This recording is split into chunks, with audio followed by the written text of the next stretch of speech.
Mom and Dad started the business in 1967, so grew up in a logging business and did logging my whole life through summers and college. Graduated flight technology from Central Washington University. Started flight instructing a bit, and then bought an airplane and decided I need to pay for it, come back logging. So.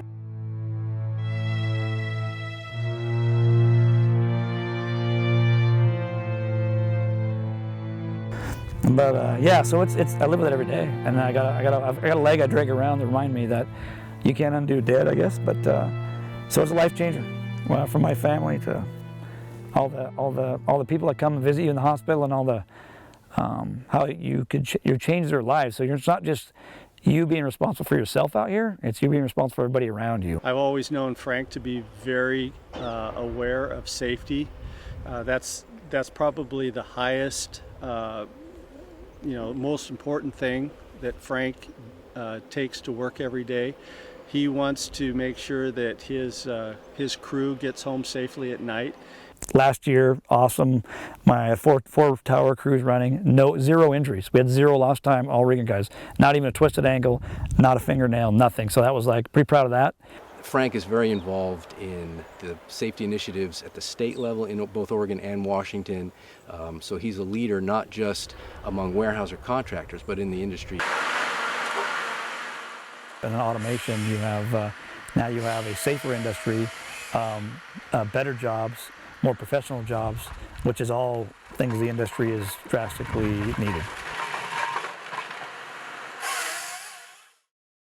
Weyerhaeuser likes to work with companies like CNC Logging for many reasons. One of the reasons I like to work with them, and Northwest Oregon likes to work with them, is that we value that they value people. Because you go out there, you meet the crews, and they really put a lot of emphasis on good behavior with their crews. They're polite, respectful, and they also get the job done in a way that we like, where the job is ready for the next person to come along, which is our planting crew. CNC, one of the things they do when they're logging, they're very efficient and economical when they log. So they have a plan in place. So I'll sit down with them, we'll develop a plan on how it's going to be cut, what we're thinking, what they're thinking, and then they pass it on to their operators. And the operators are just superb. Super important that we pick contractors who are not just technically capable, but willing to grow and expand, use technology in places where we can have a lighter footprint, where the impact to the environment is not just minimized, but we can actually enhance it. So the technology we use minimizes ground disturbance and enhances the water quality in so many ways. For example, we will, if we're grapple logging uphill away from a stream, we won't run our lines across the stream. We will we'll run the lines on this side of the stream and use a mobile tail halt, so we're not getting in and near the fish buffers and actually impacting those any way whatsoever. When they have these machines out there on the landscape logging for them, they're very aware of where those draws are, where there's any running water, and they do that with georeference maps. These maps are loaded onto their smartphones or their tablets, so the operators that are in the machines can look at that map, know where they are in relation to all these other draws and streams.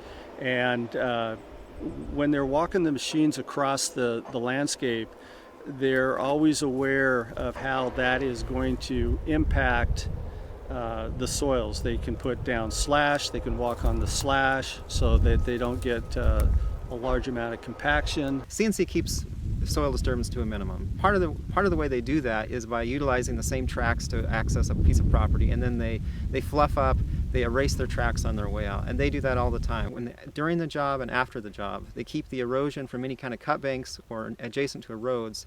They'll put slash on it, or they'll process near it, so there's actually bark chips on it. When they leave a job, the culverts are cleaned and the ditches are cleaned, so as the winter approaches, or if we're in winter, there's no fear of water doing something it shouldn't be. And sometimes there's wet areas we miss when we do the layout, but CNC will find them and they'll leave a buffer for us without even asking. They recently went out and purchased a drone to use to string their hay wire out. Environmentally, it's been good because now instead of stringing the lines underneath the riparian areas and then picking them up and they're hung down and all the branches come off, we actually string the lines across the top. And generally we go further now. So a hook tender would generally just go as little distance as possible, which means we have a little less lift. Now we'll go another 3,000 feet in about 4 seconds. So we'll hang on a tailhole cap more often, which is something that's not going to come out of the ground and create erosion issues and that sort of thing. And we can increase our payloads with the yarder because we're on something that's more of a fixed anchor. That drone is that perfect, to me it's a great example of how innovation can work to make things safer, protect the resource, and be very efficient. Another resource that Weyerhaeuser values is a wildlife that lives on our property. And one time I got a text message from a guy in a filler buncher, and he said, there's an owl living in this tree, and he shot me a picture. And I said, okay, let me get a hold of our biologist. We did that, and I got back with him. I said, well, leave the owl alone, and those trees around that tree that he's living in also need to be left alone. And so we just left the trees. And we have a lot of trust in him, and that trust is well-founded and well-placed, I think.